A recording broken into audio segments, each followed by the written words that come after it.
우아한 썰여사의 사연 소개 오늘도 시작합니다. 재혼가정의 동갑내기 딸들이 서로 으르렁대는 상황에서 시작된 저의 이야기를 들려드리려고 해요. 처음에는 정말 꿈만 같았어요. 서로 나이도 비슷하고 성격도 잘 맞는 남편을 만나 새로운 시작을 하게 됐거든요. 무엇보다 각자 17살 딸아이가 있다는 게 신기했죠. 아이들도 서로 친해질 수 있을 거라 기대했어요. 하지만 현실은 달랐어요. 처음 한 달은 서먹하게나마 평화로웠는데 그 이후부터 아이들이 서서히 변하기 시작했죠. 제 딸 수진이는 원래 활발하고 사교성 좋은 아이였어요. 하지만 새가족이 된 후로는 방에만 틀어박혀 있더라고요. 남편의 딸 민지는 반대로 너무 적극적으로 나서는 게 문제였죠. 집안 곳곳에 자기 물건을 놓고 거실에서도 큰 소리로 통화하고 그러다 결국 폭발했어요. 어느 날 아침 욕실 앞에서 두 아이가 마주쳤는데 언니가 먼저 쓴다며 내가 먼저 일어났는데 네가 뭔데 언니래? 우리 동갑이잖아. 그리고 난 원래 이 시간에 써. 이제 여기 내 집이니까 내가 먼저 쓸 거야. 뭐 너희가 이사 온 거면서 네 집이라고? 순식간에 고성이 오갔고 급기야 수건이 날아가고 샴푸통이 바닥에 떨어졌어요. 저는 깜짝 놀라서 달려갔죠. 얘들아 진정해. 이게 무슨 일이야. 하지만 아이들은 이미 걷잡을 수 없는 상태였어요. 서로 미는 통에 민지가 넘어지면서 팔꿈치를 다쳤고 수진이는 울면서 자기 방으로 뛰어들어갔죠. 그날 이후로 상황은 더 악화됐어요. 식사 시간은 전쟁터가 됐고 거실에서 마주치기만 해도 싸움이 났죠. 사소한 일로도 티격태격하다가 결국은 고성과 눈물로 끝나는 게 일상이 됐어요. 남편과 저는 매일 밤 이야기를 나눴어요. 여보, 우리가 뭔가 잘못하고 있는 걸까요? 아이들이 적응하는 시간이 필요한 거겠죠. 조금만 더 기다려봐요. 하지만 시간이 지날수록 상황은 나아지기는커녕 더 심각해졌어요. 급기야 두 아이가 같은 학교를 다니는데도 서로 모르는 척하고 친구들 사이에서도 서로 험담을 하고 다닌다는 소식을 들었죠. 특히 마음 아팠던 건 어느 날 밤 수진이의 흐느끼는 소리를 들었을 때예요. 엄마, 나 이제 어떡해. 집에 오고 싶지도 않아. 그 말을 듣는 순간 제 가슴이 찢어지는 것 같았어요. 과연 이대로 계속 살아도 되는 걸까? 재혼을 결정한 게 정말 잘한 선택이었을까? 밤마다 이불 속에서 고민하게 됐죠. 결국 더는 지켜볼 수만은 없다고 판단했어요. 남편과 진지하게 대화를 나눈 후 전문가 상담을 받아보기로 했죠. 가족 상담사는 우리 가족의 이야기를 차분히 듣더니 뜻밖의 제안을 했어요. 두 아이 모두 각자의 방식으로 상처받고 있네요. 서로를 경쟁자로 여기고 있어서 그래요. 이 아이들에게는 공통의 목표가 필요해요. 그래서 시작된 게 주말 가족 프로젝트였어요.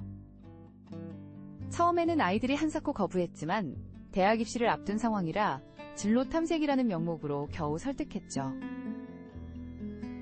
첫 번째 프로젝트는 제과제빵 체험이었어요. 처음엔 서로 등을 돌린 채 각자 작업하던 아이들이 민지가 실수로 밀가루를 쏟았을 때였죠. 이걸 어떡하지? 그때 수진이가 먼저 다가가 휴지를 건넸어요. 그 순간 민지의 눈빛이 달라지는 걸 봤어요.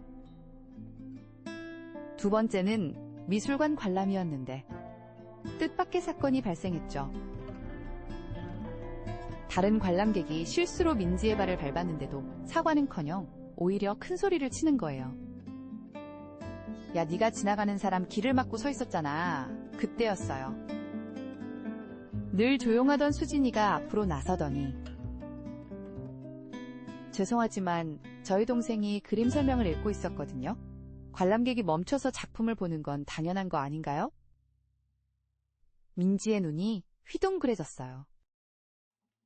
수진이가 자기를 동생이라고 부르면서 지켜준 게 충격이었나 봐요. 그날 이후 두 아이의 관계가 미묘하게 달라지기 시작했어요. 하지만 진짜 변화는 그 다음 주에 일어났어요. 학교 축제 준비 중에 민지가 무대에서 넘어져 발목을 다쳤다는 연락을 받았거든요.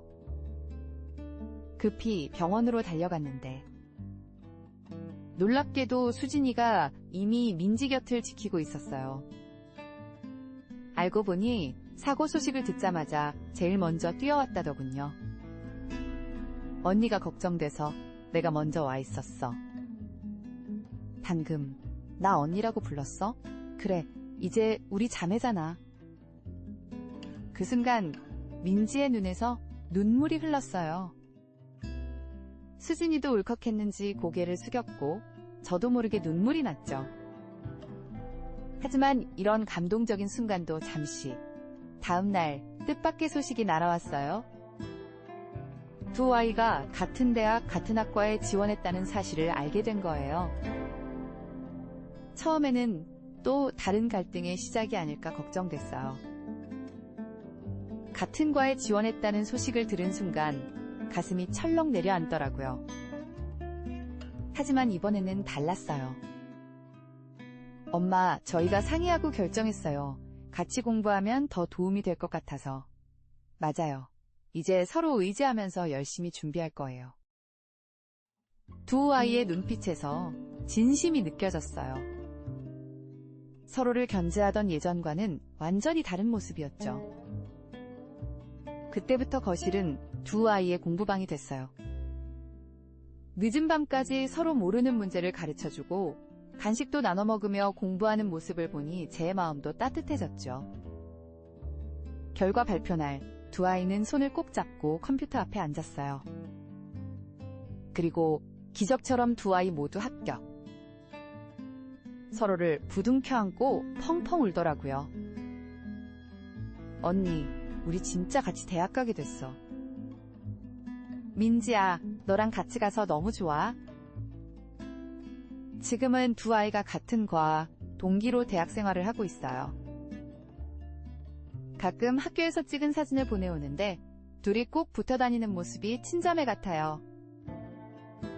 오히려 다른 친구들이 이 둘이 재혼으로 만난 자매라는 걸 믿기 힘들어한다네요. 얼마 전에는 민지가 수진이 생일 선물로 직접 만든 팔찌를 선물했어요. 우리 영원히 함께하자는 메시지를 새겨넣었더라고요. 그걸 받고 수진이가 얼마나 기뻐했는지 밤새 팔찌를 보면서 울었다고 하더라고요. 돌이켜보면 그때의 갈등이 오히려 두 아이를 더 단단하게 만들어준 것 같아요. 서로의 아픔을 이해하고 그 상처를 보듬어주면서 진정한 자매가 된 거죠. 이제는 제가 오히려 두 아이한테 배워요.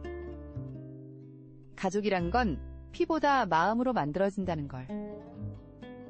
서로를 이해하고 배려하는 마음이 있다면 어떤 인연도 진정한 가족이 될 수 있다는 걸 말이에요. 우리 가족의 이야기를 들려드렸는데 여러분은 어떠셨나요? 비슷한 사연이 있다면 댓글로 함께 나눠주세요.